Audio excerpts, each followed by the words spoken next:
Hello! So, ayan tayo nagluluto tayo ng adobo. So, ang ginawa ko, ano ko muna, itotos ko muna ng konti ang adobo, ang baboy. Hanggang sa mag-brown-brown ng konti ang ating adobo. Ayan.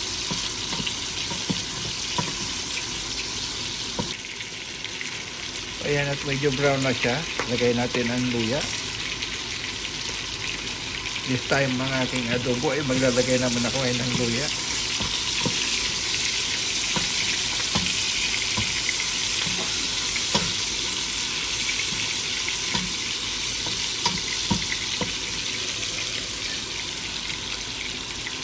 At ilagay na rin natin ang ating sibuyas.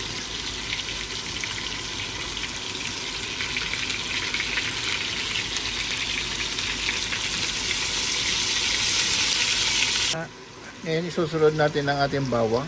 Ayan. Maraming bawang. Maraming bawang, mas masarap para sa adobo. Ayan.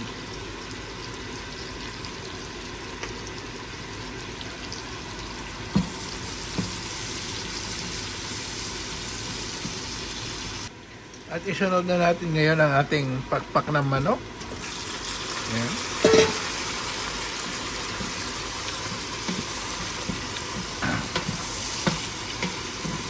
Pakpak ng manok sa pork lempo. Saka with atay ng manok ang ating adobo for today. So ayan, nilagyan na natin ng paminta. Saka tak Ajinomoto. At ngayon ay ilalagay na natin ang ating atay ng manok.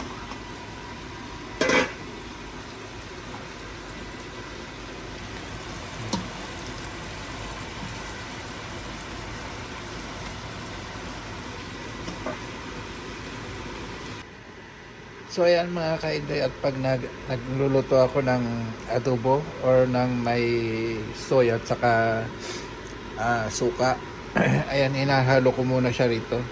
Ayan, hinalo ko na yung vinegar at saka yung soy dito. Saka ako ilalagay.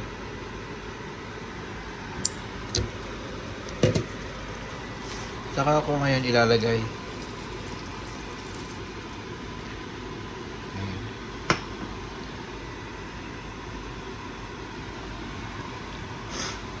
Yan muna natin kumulo, saka natin takpan para medyo mag-evaporate konti ang kanyang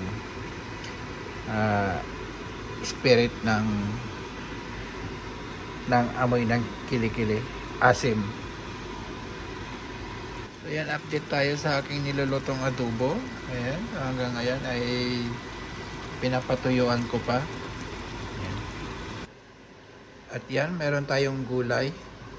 Yung gulay na yan is igigisa ko lang sa bawang. Igigisa ko sa bawang at saka sa yung asparagus, ayan. Igigisa ko lang din, saka ko lalagyan ng oyster sauce. Pero yon, i-separate ko yun. Separate yan, gigisa ko lang yan sa bawang. At siyempre ito gigisa ko rin sa bawang. Pero yan may siya, oyster sauce. Yang asparagus. Pag kumakain kasi ako ng pag kumakain ako, lagi akong may gulay.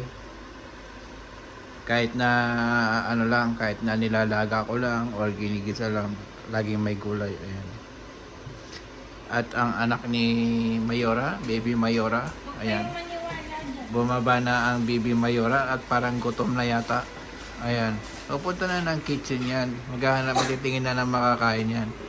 Oh, di ba? Ayan. Hindi siya yung nagluto na ito. Ako nagluto na ito. Oh, siya raw nagluto. Si baby Mayora. I know. So ayan, igigisa na natin yung gulay.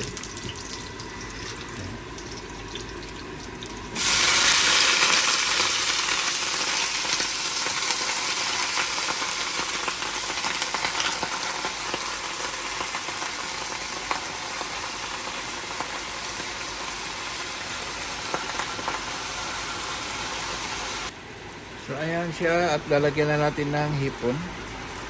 Ayan.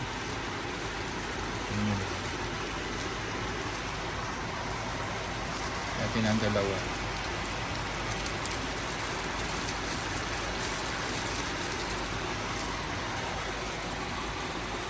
So ayan na ang kinalabasan ng ating gulay.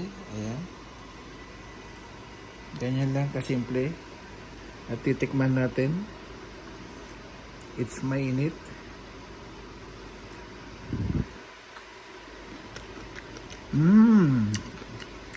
It's really good.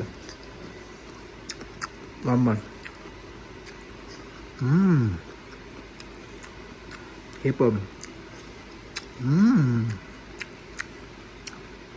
Kaya nagpasarap yung mga hipon na maliliit. Yummy. Sunod na natin ang ating asparagus. Ayan. So ayan, tisim lang ang gagawin natin sa asparagus. Naglagay tayo ng mantika. At siyempre, magigisa tayo ng bawang. Ayan.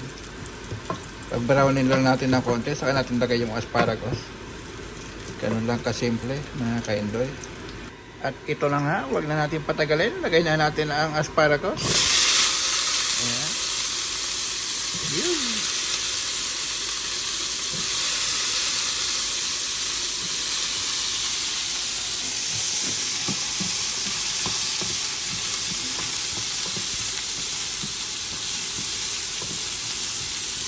Ayan, lagyan natin ng konting tubig kasi hindi madaling lutuin ang asparagus. Hindi katulad nung gulay na niluto na rin ng una, kaya lagyan na lang natin ng konting tubig.